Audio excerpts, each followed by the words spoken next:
Assalomu alaykum, qadrli kuzatuvchilarim. Omonmisiz? Barchangizga salomatlik tilagan holda yana sizlar bilan salomatlik bo'yicha mutaxassis, kasalliklar bilan emas, ularning aynan sabablari bilan kurashuvchi mutaxassis Diyora Hasanova.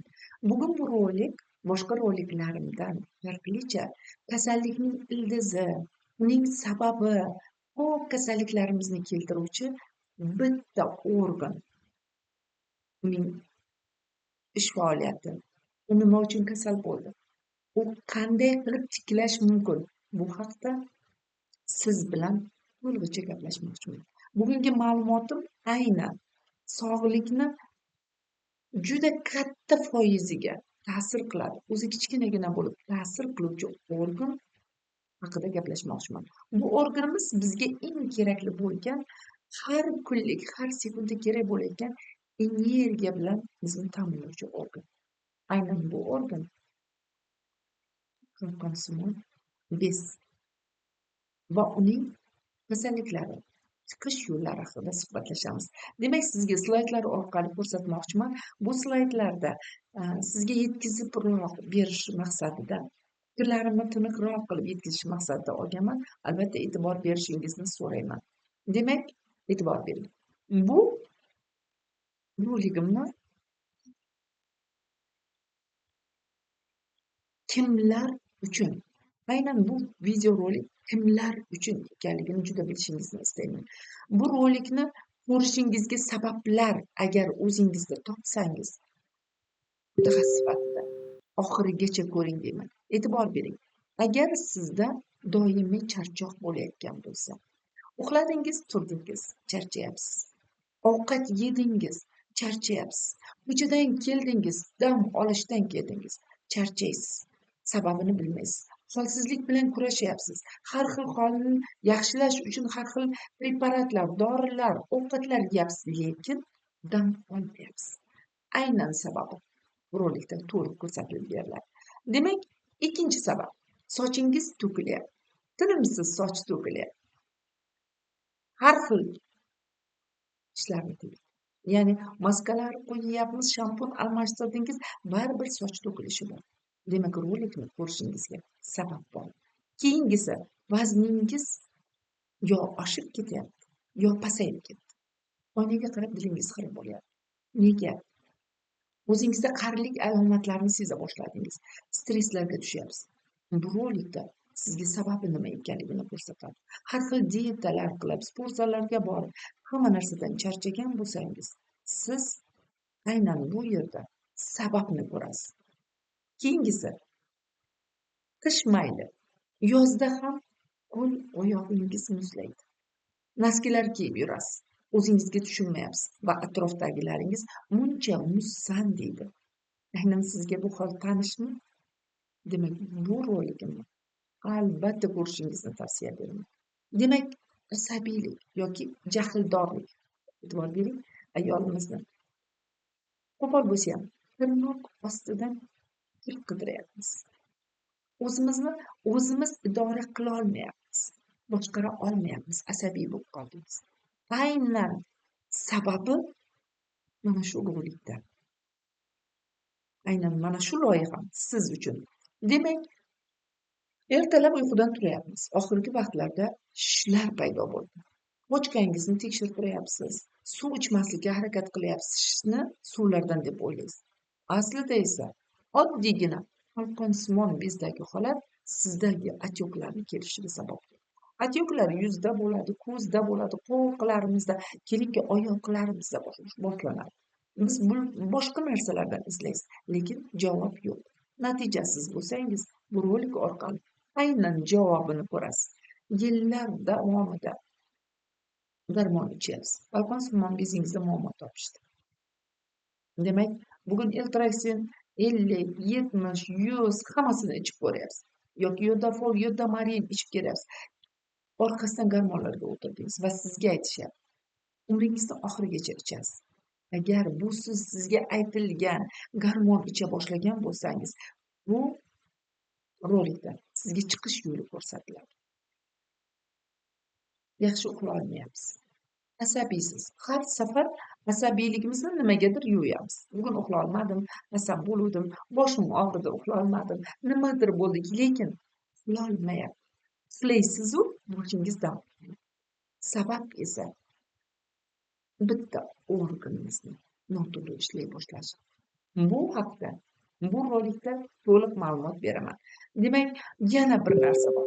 Oxirgi vaqtda holsizlik, yuqorida ko'rsatilgan hamma narsa sizda kelib chiqyapti. Qo'l-oyoq muzlayapti, soch to'kilyapti, shifokorlarga uchrayapsiz, endokrinologga, gastroenterologga keling, asab sistemasi bo'yicha nevropatologga uchradingiz, lekin natija hamon qadar vaqtincha bo'ladi va yana siz kasal bo'la boshladingiz.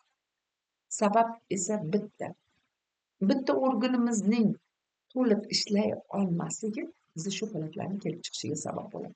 Demak, agar mana shu slaydda ikkita holat sizda bo'lsa, rolikni men bilan oxirigacha ko'ring va siz baho berasiz. Eng keraklisi, sizda bo'layotgan holatni sababini topishga harakat qilamiz. Endi e'tibor bering. Keyingi slaydda e'tibor berishingizni so'rayman. Biz bu hayotda kasal bo'lib keldik. Juda katta foizimiz, 98% inson bu hayotga sog'lom bo'lib keladi. Bu sog'likni bizga Alloh tuhfa etgan, sovg'a bergan. Shu sog'likni ko'pincha biz qadriga yetmaymiz. Chunki uni pulga sotib olmadik. Bizga bir umr yo'ldosh bo'ladi deb o'ylaymiz. Lekin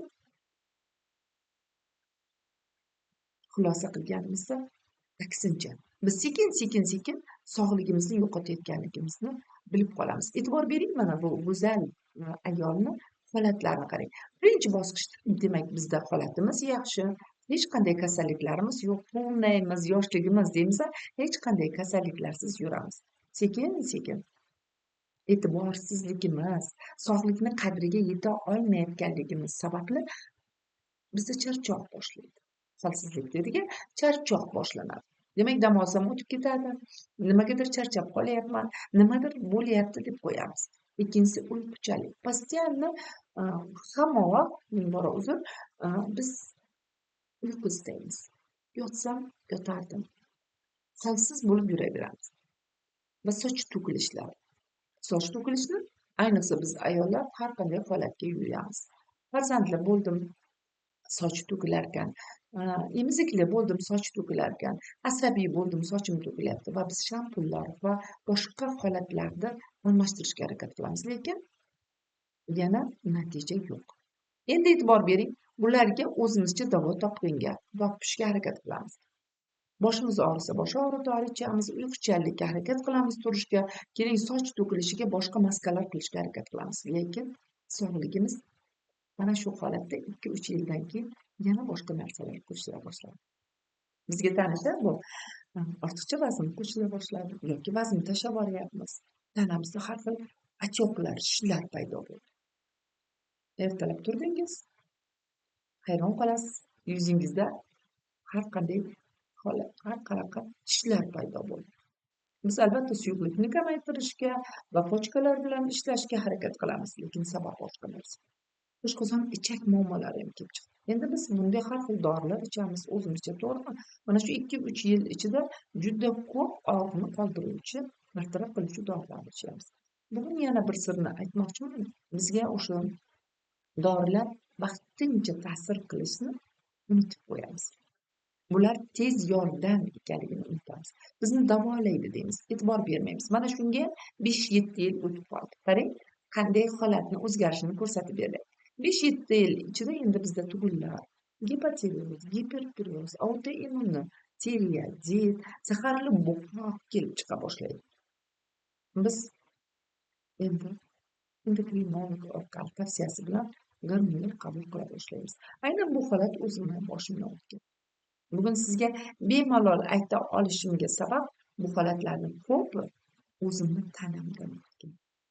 Demak, gormonlar qabul qila boshlaymiz. Birida ko'paytiramiz, birida kamaytiramiz, yana mutaxassislar almashtiramiz. Lekin holatimiz yaxshi bo'lmayapti. Biz aynan shu holatda qiynalyapmiz. Mana shu vaqt orasida ham 10 yillar o'tib qo'ydi. E'tibor bering. Endi bizda nafaqat ovqat hazm qilish sistemamizda, artrit, bo'g'inlarimizda og'riqlar, artrozlar, surunkali yallig'lanishlar, ya'ni shamollashdan qutulmaymiz. Jenskida davolanamiz, bo'ynimiz shamollab qoldi, qo'lim shamollab qoldi. Yallig'lanishlardan qutulmaymiz. Endi bizda insulin rezistentность degan narsa paydo. Oxiri yomon. Siz bilan bizni qo'rqituvchi. Qalqonsimon bezingiz ishlamayapti. Olib tashlang. Olib tashlash kerak. Yoki bu zarar beryapti, zahar tarqatyapti. Olib tashlash kerak degan tashxisga keldik. Mana shu yerda ko'zimiz ochildi. Tasavvur qiling, bunga ham 10 yil o'tib qo'ydi. Demak, siz bilan biz 35 yoshimizdan boshlagan bo'lsak, 45 yoshimizga kelib, biz katta jar yoqasida turamiz. Bu holat tanish, to'g'rimi? Haqiqatan ana endi ko'zimizga sog'ligimiz ko'rina boshlaydi. Bu vaqtgacha karyera qilamiz, nimadir qilamiz, sog'likka e'tibor bermadi va katta bitta organimizni, tanamizdagi katta bir darvozani, dirijorni olib tashlashga majbur bo'lamiz. Mana shu yerda biz hayotga boshqacha qaray boshlaymiz. Endi bizda bitta muammo bor. Keyingi slaydga e'tibor bering. Bu haqda juda chiroyli ma'lumot bermoqchiman. Nega davolanish yordam bermaydi? Biz davolandik, to'g'rimi? E'tibor beringlar. Mana masalan, mana davolanganman. Siz ham davolanyapsiz. Nima uchun davolanish yordam bermaydi? Biz gormonlar qabul qilayotgan endokrinologga boryapmiz, lekin bir umr gormonlarimizni qabul qilishga qolib ketdik. Yaxshi bo'lmadik. Endi ovqat hazm qilish sistemamizda muammo. Biz yana gastroenterologga boramiz. Ovqat hazmimizni yaxshilashga harakat qilamiz. Bu yordam bermadi. Yaxshi uyqumiz yo'q, asabiy holat, soch to'kilish, terida muammolar bo'lamiz. Biz srazi yugurib nevropatologga boramiz. Mana shulardan 3 ta mutaxassisdan, qarang, 3 ta shifokordan 3 xil muolaja ola boshladik. Bu yerda juda ko'p, agar roliklarimni men bilan tinglayotgan bo'lsangiz, juda ko'plaringizda shu holat bo'ladi. Aynan biz 3 ta mutaxassisdan lechini ola boshlaymiz va o'ylab qolamiz. Qaysi menga yordam berarkan? Lekin natija yana yo'q. Bo'lsa ham vaqtinchalik. Qarang, qozonda davolanganmiz, ozgina yaxshi bo'lamiz, yana bo'lamiz. Nevropatologga boramiz, qaysidir tinchlantiruvchi dorilarni olamiz, ozgina yaxshi bo'lamiz. Yana shu holatga qaytamiz. Har kim, har qanday mutaxassis o'z organlarini, sistemalarini davolaydi. Lekin tana bitta ekanligini unutib qo'yamiz. Organizmimiz yaxlit-ku. Uni bo'lib davolab bo'lmaydi. Yurakni, qo'zg'oqni tasavvur qiling, yoki qalqonsimon bezni bo'lib davolab bo'lmayapti. Keyingi slaydga e'tibor berishingizni so'rayman.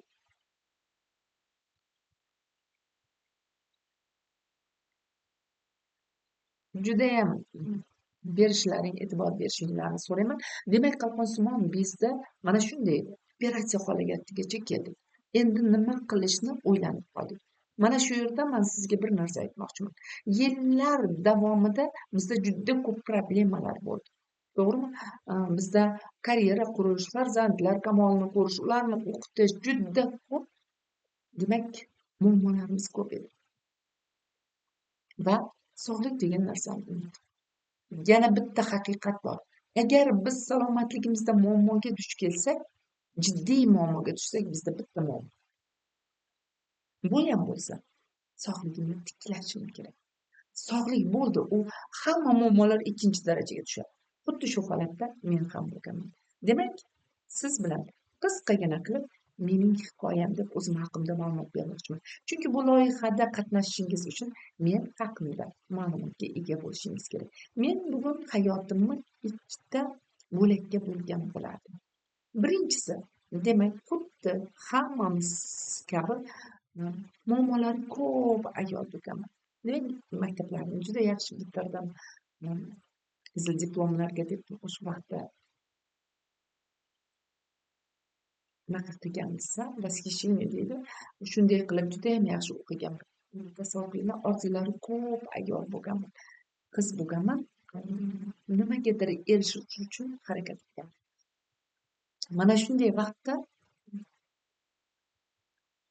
oliy ma'lumotga harakat qilamiz. Bir emas, 2 karali oliy ma'lumotli bo'ldi. O'zim haqimdagi qisqa ma'lumot, meni bilishingizni so'rayman. Ismim demak Diyora. Bu vaqtda unutib qo'yibman.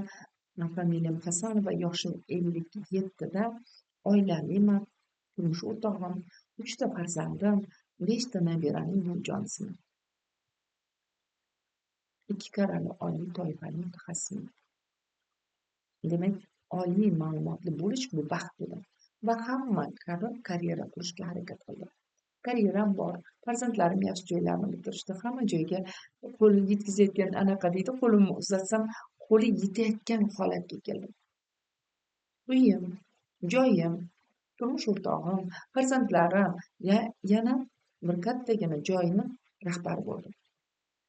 Mutaxassisligim bo'yicha ichki ishlar ofitseri edim. Endi bu kasbni o'zi ko'proq mas'uliyatni bersa kerak. O'zi hech qaysi kasbni katta kichigi bor deb o'ylamayman. Hamma kasbni o'ziga yarasha qiyinchiligi, uni o'ziga yarasha mas'uliyati bor. Lekin ichki ishlar sohasi menimcha ko'proq erkaklarimizga moslashgandek. Mana shu sohada jaryon qurdim. Tasavvur qiling, bilimim yetarli, yana tajribalar oldim. Hayotimda orzu qilgan narsalarimga sekin-sekin erishib bordim. Uyim, joyim, hamma narsam bo'ldi. Lekin bitta narsam sekin-sekin ichimda nimadir kamayib borayotganini his qilganman. Bu примерно 35 yoshlarimda bo'lsa kerak. Xuddi yuqorida ko'rsatganimdek, demak, bugun boshim og'ridi. Ertaga ovqat hazmim yaxshi bo'lmayotganini his qildim. Tinimsiz dorilar icha boshladim va yuqoridagi kasalliklar sekin-sekin meni tanamda paydo bo'ldi. E'tibor bering, autoimmun teriaziya. Demak, buqoqda autoimmun prosesga kirib bordim. Bu degani tuzalmaydi degan so'zni bildiradi. Ya'ni tanamdagi immunitet o'zimni tanamga qarshi kurasha boshladi. Yana ovqat hazmimda muammo. Buqoqnida o'sha gormonlarni ichish hisobiga ovqat hazmimda muammo. Gastrit, tasavvur qiling, ich qotish, o'tqoqimda zagiy, jigardagi holatlarni, diffuz o'zgarishlar, terimda har xil dog'larni paydo bo'lishi ovqat hazmimda bo'ldi. Eng yomon anemiya. Qonim o'sha gemoglobinni eng baland chiqqani 80. Buning uchun juda kurashardim. Gemoglobinim 60 nechigacha tushib ketganini eslayman. Tasavvur qiling, nufuzli joyda ishlayman, judayam hamma narsam yetarli bo'lgan holatda ham men anemiyadan chiqib keta olmaganman. Bu xohlaysizmi yo'qmi, insonni holatini o'zgartira boshlaydi. Bu ham yetmagandek, artrit. Endi bo'g'inlarimda muammo paydo bo'ldi. Sekin-sekin bo'g'imlarimda muammo paydo bo'lganini sezdim. Endi poliartrit deb menga tashxis qo'yishdi. Bu poliartrit bo'lgan inson bilsa kerak, baribir titrayman.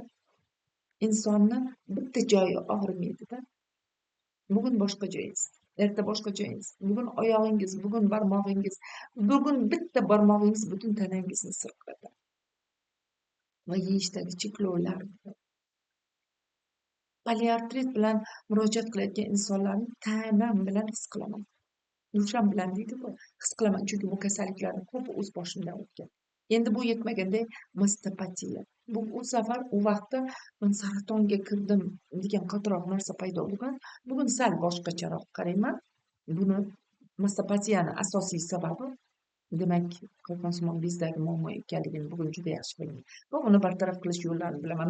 Shu vaqtda men o'sha onkologiyaga jo'natilganda bu so'zni sizlarga yetkazib bera olmayman. Kuchli holsizlik yetmagandek qo'l dorilar bilan davolanganman. Tasavvur qiling, turmush o'rtog'im, ota-onam, yaqinlarim tinimsiz davolatishgan. Hech qaysi mutaxassislar qolmagan bo'lsa kerak. O'sha vaqtlar Samarqandda ishlardim. Juda ko'p mutaxassislarga borganmiz. Bugun achinib o'ylayman. Men kimdir davolab qo'yadi degan niyat ichimda bir umid bo'lgan. Aslida bugun bir haqiqatni sizga aytmoqchiman. Hech kimni davolab qo'ymaydi. Hech qaysi mutaxassis sizni tanangizni sizchalik bilmaydi. U faqat yo'l ko'rsatish kerak. Bu yo'lni o'zingiz bosib o'tishingiz kerak, men bilmaganman. Ya'ni meni kimdir yaxshi qo'yadi deb o'ylaganman. Zo'r mutaxassis bo'lsa meni sog'lom qiladi deganman. Chunki bir nimani unutdim. Meni hech kim kasal qilib qo'ymadi. Men o'zim kasal bo'ldim. Ya'ni tanamga e'tibor bermasdan turib kasal bo'ldim. Va kimnidir yaxshi qilish kerak deb o'yladim. Demak, o'zim qildimmi? O'zim sozlashim kerak deydi-ku. O'zim buzdimmi? O'zim sozlashim kerak degan so'zni unutdim. Demak, mana shunday kasalliklar girdobida, lekin bitta narsani orzu qilaman. Men o'sha 50 ga yetib qo'ydim.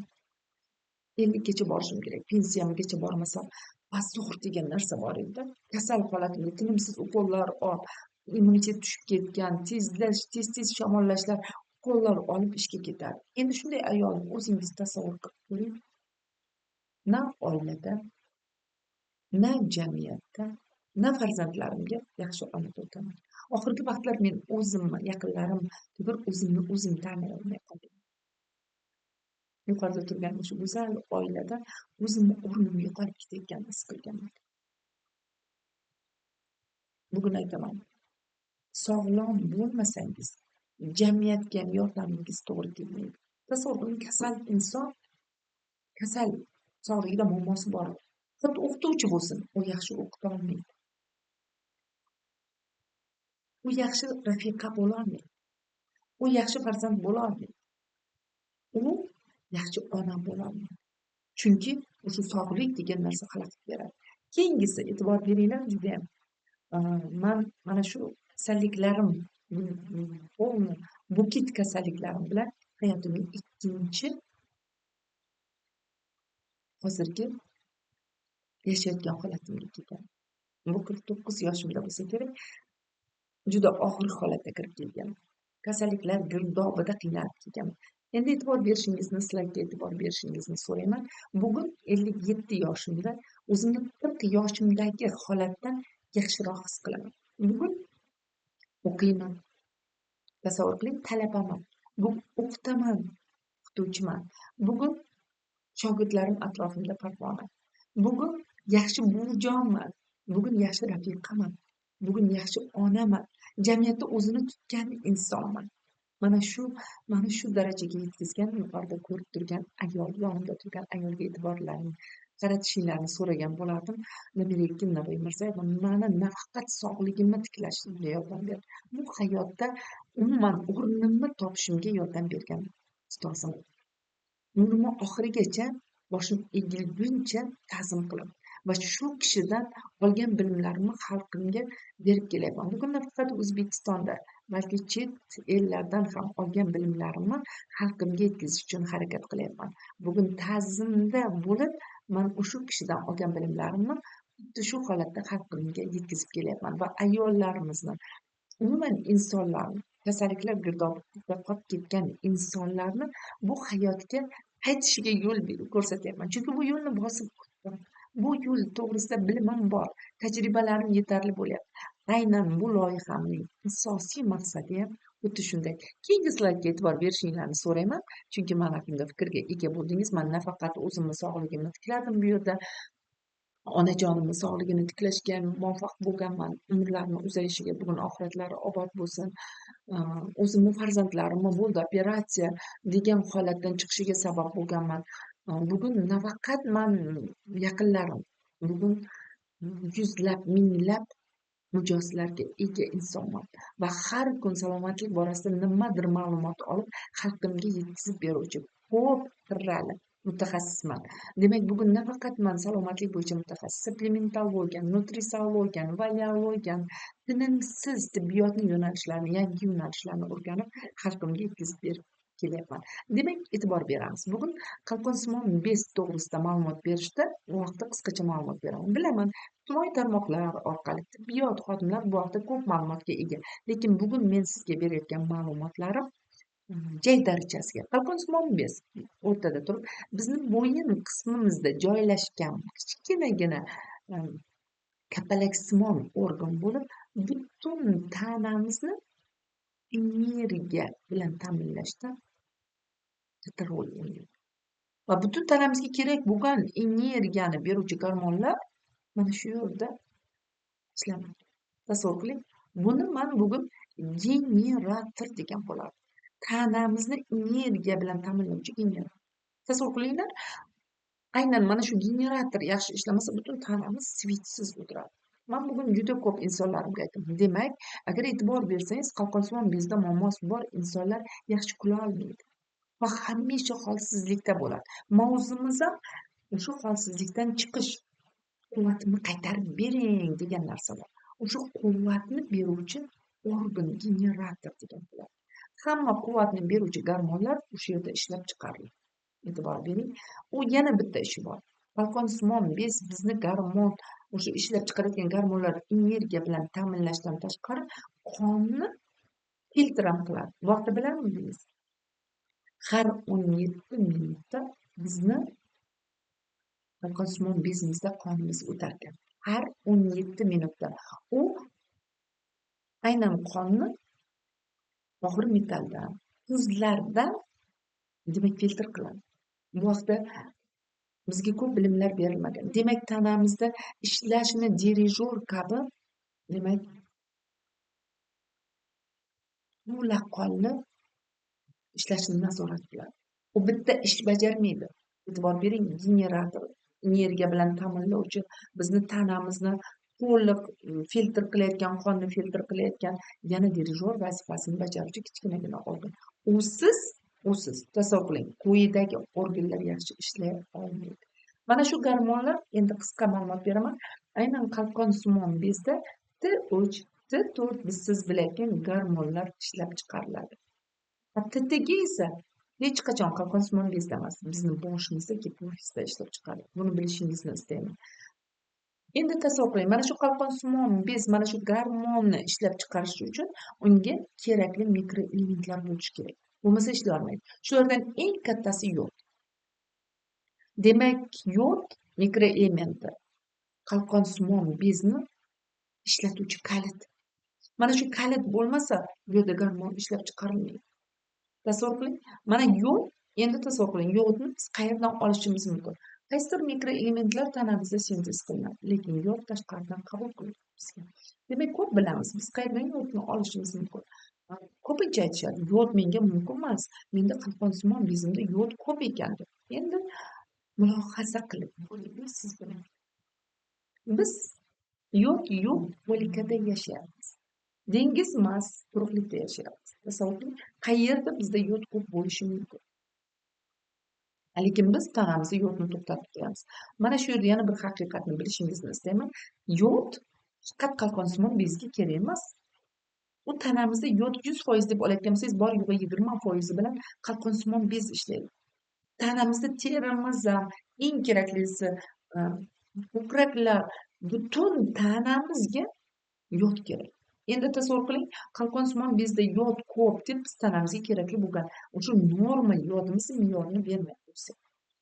Nafaqat bu yo'l, butun tanamiz tanazzulga uchraydi, to'g'rimi? Endi yod qanday qilib tanamizga keladi? Demak, siz bilan biz tana yodni tashqaridan qabul qilamiz, ya'ni og'iz bilan ovqat orqali. Ovqat orqali yeyotgan, demak, ariqlarimizda, yong'oqlarimizda, to'g'rimi? Go'shtlarda qanchadir miqdorda bor. Tuz, yodlangan tuz deyapmiz oxirgi vaqtlarda. Karam deymiz, to'g'rimi? Dengiz mahsulotlari, baliqda yod bor.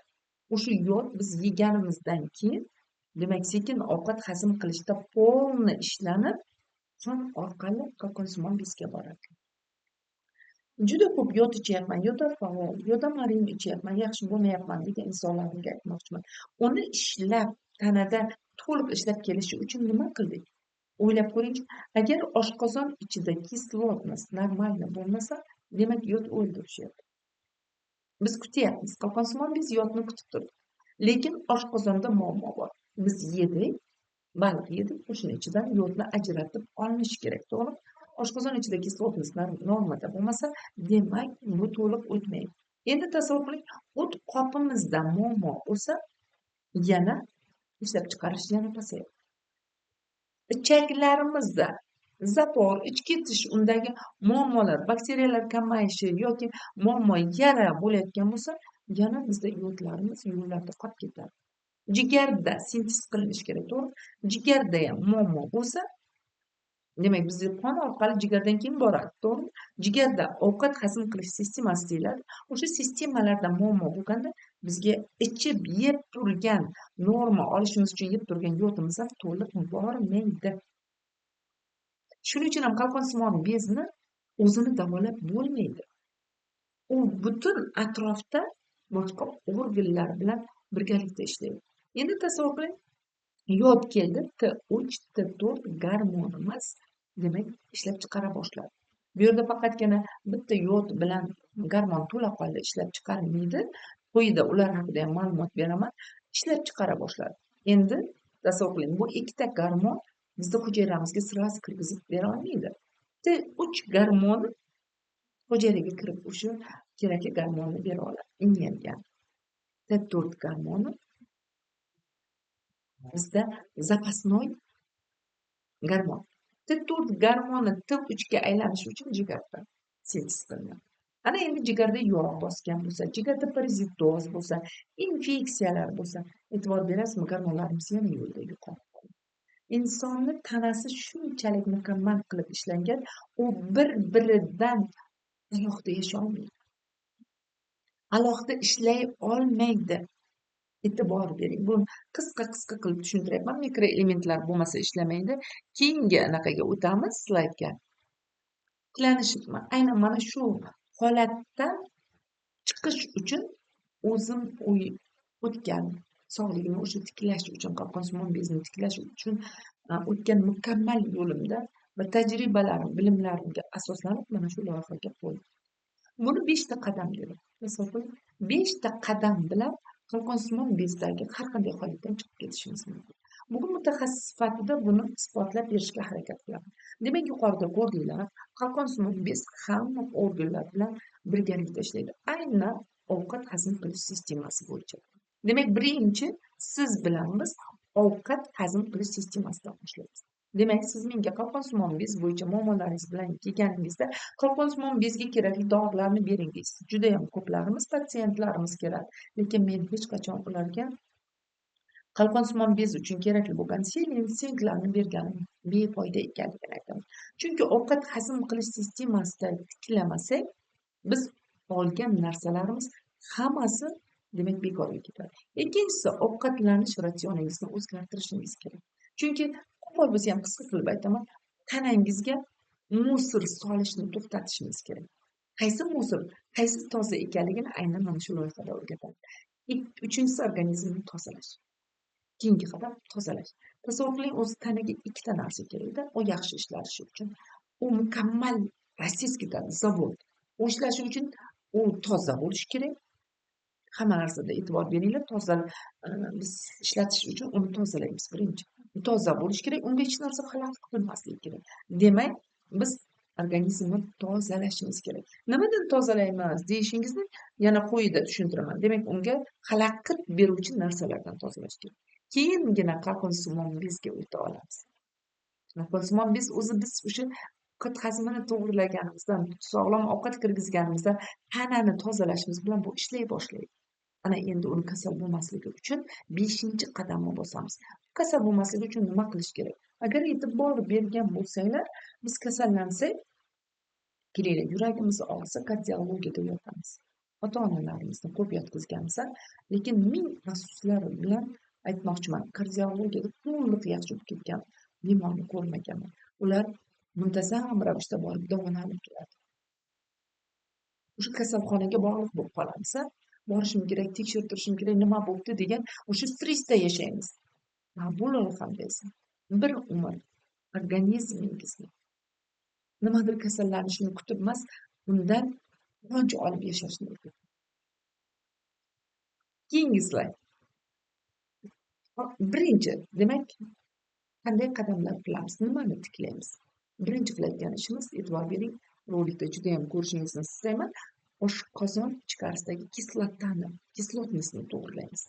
O'zi e'tibor berishlaringizni so'rayman, oshqozon ichida kislotnisi baland degan insonlarimiz ko'p. Aslida bugun mutaxassis sifatida o'rganganlarimga asoslanib 94% inson oshqozon ichida kislotnisi past bilan qiynalar ekan, lekin baland deb yuramiz. Masalan, men ham shunday bo'lganman. Zarda bo'lyapmanmi, kislotam baland deyishgan. Aslida bunday emas. Sizni zarda bo'lishingiz sababi mana bu eshiklarni yopilmay qolishi.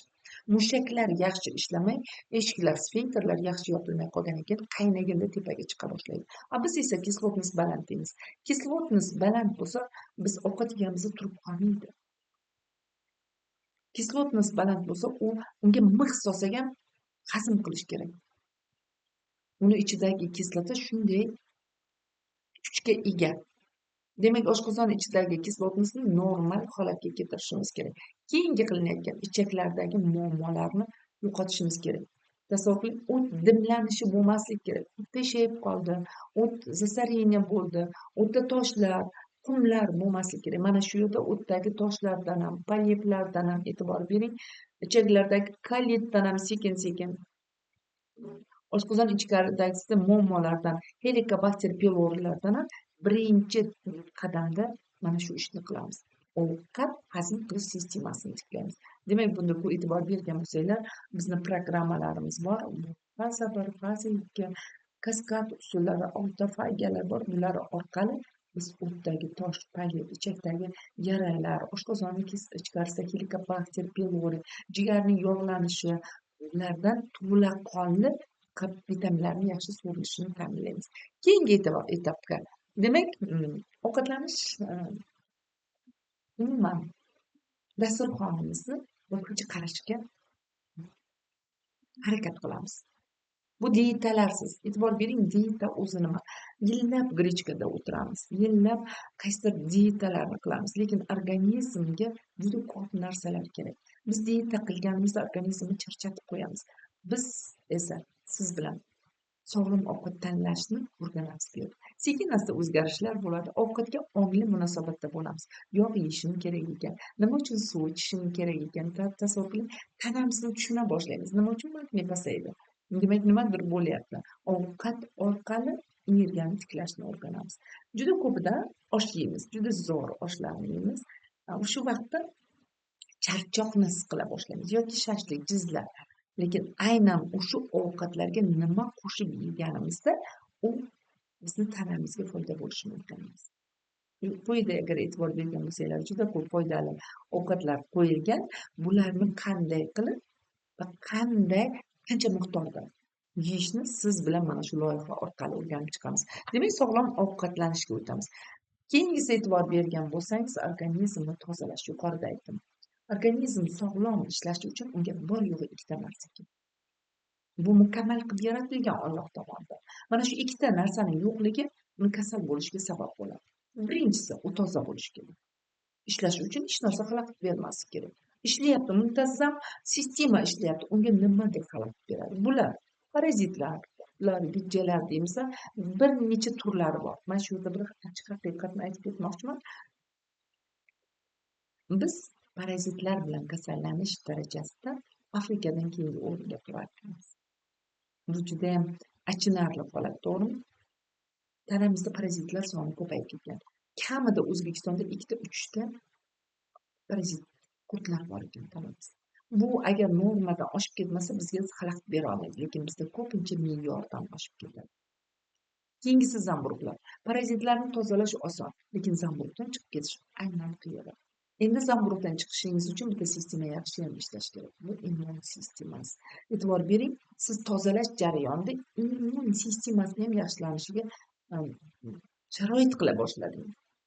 Mana shu immun sistemasi bilan birgalikda ishlagansiz zamburug'lardan demak xalos bo'lamiz. Shunda ham bir narsani haqiqatni bilishingizni istayman. Zamburug'larim bor edi, yo'qotdim, umuman yo'q degan narsa yo'q. Sizda zamburug'lar saqlanib qoladi. Faqat immun sistemasi kuchli bo'lgandagina zamburug'lar bizga ta'sir qilmaydi. Keyingisi toksinlar. Bular zaharlar. Organizmni sekin o'sha kerakli muolajalarni qo'shib, mana shu programmada biz toksinlardan qutula boshlaymiz. Toksinlarni yo'qotish birinchi asosiy sababi biz ochliklarni kiritganmiz. Bu haqda loyihada bitta kurator o'sha nazorati ostida ochliklar qilib tanani tozalay boshlaymiz. Yallig'lanishlar ketadi. Bunda insulin rezistentность pasayadi. Keyin esa og'ir metallardan tozalanadi. Mana bulardan tozalanish faqat ochliklar orqali amalga oshiriladi. Bu ongli tarzda organizmingizni o'rganib, o'z uyingizda buni bajarishingiz mumkin. Keyingisiga e'tibor berishingizni, slaydga e'tibor berishingizni so'rayman. Keyingi qadamimiz qalqonsimon bizni tiklash. O'zi tasavvur qiling. Siz bilamiz, ovqat hazmingizni to'g'irlashingiz bilan qalqonsimon bezimizni o'sha og'riqlar pasayayotganligi, holat yaxshilayotganini his qilasiz. E'tibor bering.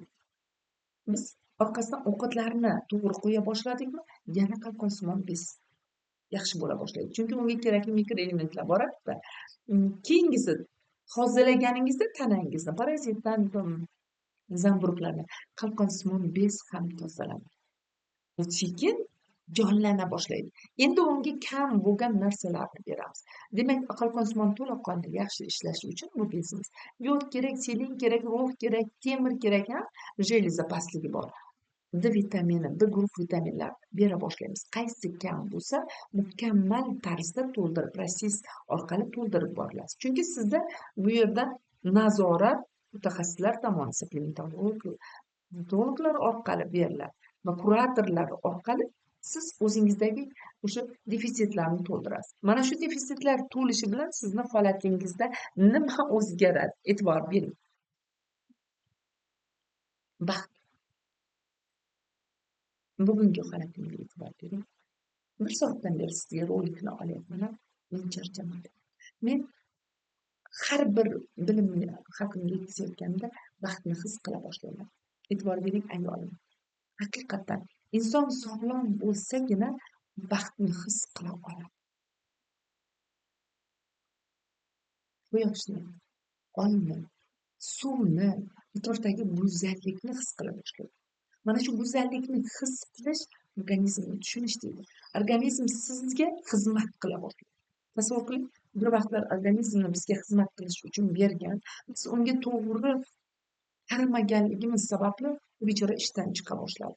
Biz qaysilarnidir olib tashlashga, organlarni olib tashlashga harakat qildik. Biz uni tushuna boshlaganimizda u bizga yana xizmat qila boshlaydi. Yoshligida o'sha bola qanday beg'ubor, baxtli, baxtga quvonib, guldan quvonib, suvdan quvonib yashaydi, shu holatga qayta boshlaysiz. Yangi odatlar paydo bo'ladi. Suv ichishni boshlaysiz, oilangiz bilan mukammal suv ichishni boshlaysiz. Go'shtni toza sofini yeyishni o'rganasiz. Oddiygina ovqatlanishni, yangi odatlar.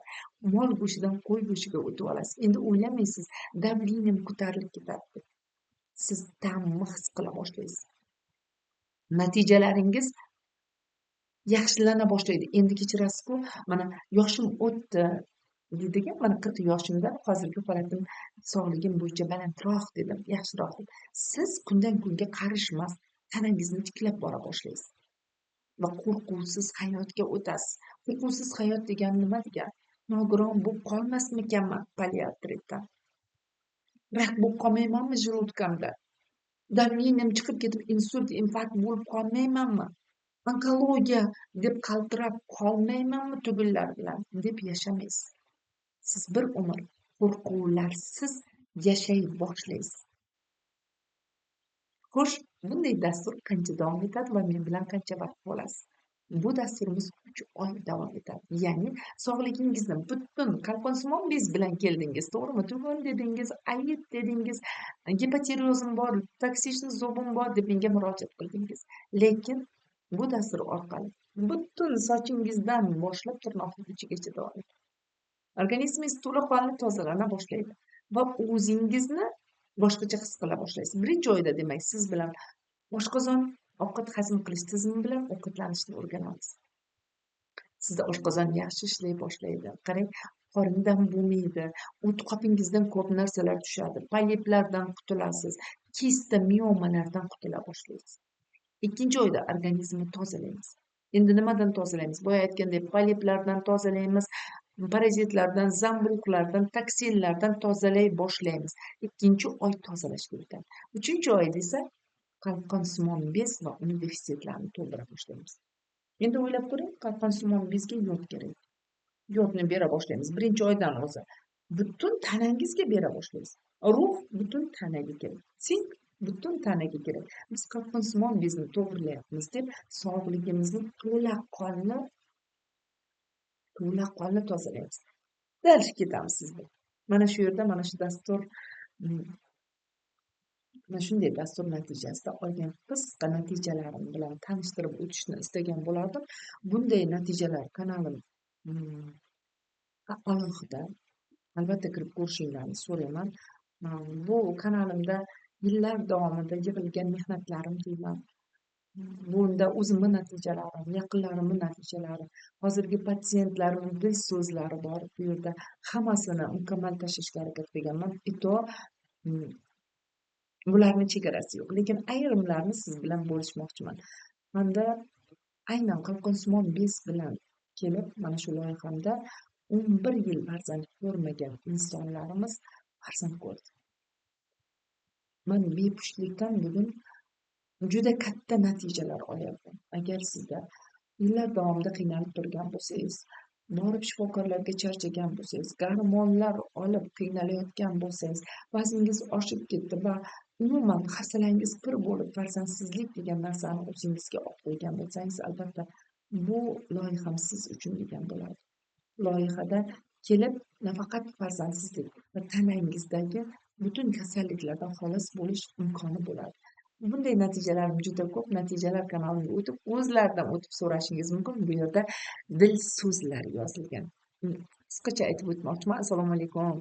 Ijara opajon, yaxshimisiz? Charchamayapsizmi opajon? Sizga yangiligim bor deb menga mana bu yangiliklarni tashlab, mana bunday go'zal farzandli bo'lgan qizimizni organizmga to'g'ri sharoit yaratilsa, o'zini tiklay boshlaydi. U biz ayollar tug'ish uchun yaratilganmiz. Buni hech kim yo'qotib qo'yolmaydi. Bizda qaysidir salomatligimizda muammomiz tufayli biz mana shu farzandsizlik bo'lib turibdi, bepushtlik. Lekin unga mukammal tarzda butun tanaga qaray boshlaganimizda e'tibor bering, biz farzand ko'rayotgan insonlarimiz ko'ryapmiz. Mana bu ikkinchisi. Yana natija, e'tibor bering, yana farzand ko'rgan azizlarim 7 yil, 6 yil, 11 yilgacha farzand ko'rmagan insonlarim farzandli bo'lyapti. Bu yerda oshqozon ichak tizimini tiklash va gormonal balans bo'yicha ham juda chiroyli natijaga erishganman. Qalqonsimon bezni gormondan chiqarish. Bugun man juda ham bilishinglarni istayman. Aynan gormondan o'zim chiqqaman. Eltrosinda 200ligini, 150ligini ham, 75ini ham, 100ini ham, 50ligini ham ichganman-da. Gormon terapiyasidan chiqib ketdim. Chunki bu gormonlar sekin-sekin qalqonsimon bezni ishlamasligiga olib kelishini juda yaxshi bilaman. Bugun hech qanday ukol dorilarsiz, gormonlarsiz yashayapman. Va juda ko'p patsientlarim mana shunday natijalarga erishgan. Keyingisini qarashlarini istayman. Biz birinchi o'sha loyihamda ovqat hazm qilish sistemasi bilan, sistema deyapman, qaranglar, e'tibor berishingizni so'rayman. Bu sistemaga oshqozonim, ichagim, o't qopi ham, oshqozon osti bezi ham, jigar ham kiradi. Mana bu yerda o't qopidan tushgan toshlarga e'tibor berishingizni so'rayman. Mana ovqat hazm qilish sistemasi bilan ishlay boshlaganimizda bizga kelgan o'sha Boltayevadan kelgan natijalarni o'qishingizni so'rayman. Diyor opajon, yaxshimisiz? Allohimdan mani sizga uchratgan ming bor shukronalar aytaman. Bu sizning ko'magingizda olgan natijalarimdan juda xursandman. Alloh doimo sizni qo'llasin, ilohim deb dil so'zlarini jo'natgan. Bu yerda bitta natija emas, e'tibor beringlar, juda ko'p natijalarim bor. Keyingisi psoriaz kasalligi. Tibbiyotda agar bilsanglar, autoimmun protsess, teridagi muammolar. Bu kasallikni tuzaladi deyishmaydi. Juda ko'plar biladi-da buni. Biz aynan mana shu loyihamga olganimda psoriaz kasalligidan olgan natijamizni ko'rsatganman. Teri tozalandi. Kuchli husnbuzarlar, yallig'lanishlar sekin-sekin yo'qola boshlagan. Bugun psoriazni bemalol olib, biz juda yaxshi natijalarga erishyapmiz. Keyingisi, mana bu ham psoriaz bolachamizni ko'ryapsizlar. Ko'zlarda qanaqa o'zgarish bo'lganligini. Men bugun mana shu loyihamni boshlashimdan oldin sizga nimadir demoqchiman. Bu kasalliklar sizda bugun nima bo'lsa ham, mana bu roligimni agar tinglab eshitib ko'rgan bo'lsangiz, sizda qaysi kasallik bo'lsa ham, migren bo'layotgan bo'lsa ham, e'tibor bering, o'pkada muammolar bo'layotgan bo'lsa ham, jigaringizda gemangioma bo'lsa ham, ovqat hazmingizda poliplar bo'layotgan bo'lsa ham, sistemangizda o't qopda toshlar, buyrakda toshlar bilan, kistalar bilan, matkada kistalar, miomalar bilan qiynalayotgan bo'lsangiz ham, bu loyihamiz aynan siz uchun. Chunki bu loyiha orqali butun organizmni ishga tushishiga biz muvaffaq bo'lamiz. Agar sizda sog'ligingizda mana shu yuqorida aytgan muammolarim bo'lsa, demak, yoshingizdan qat'iy nazar, demak 15misiz yoki bolangiz 3 yoshmi, mana shu muammolar bo'layotgan bo'lsa, shaxsan menga yozib yuboring.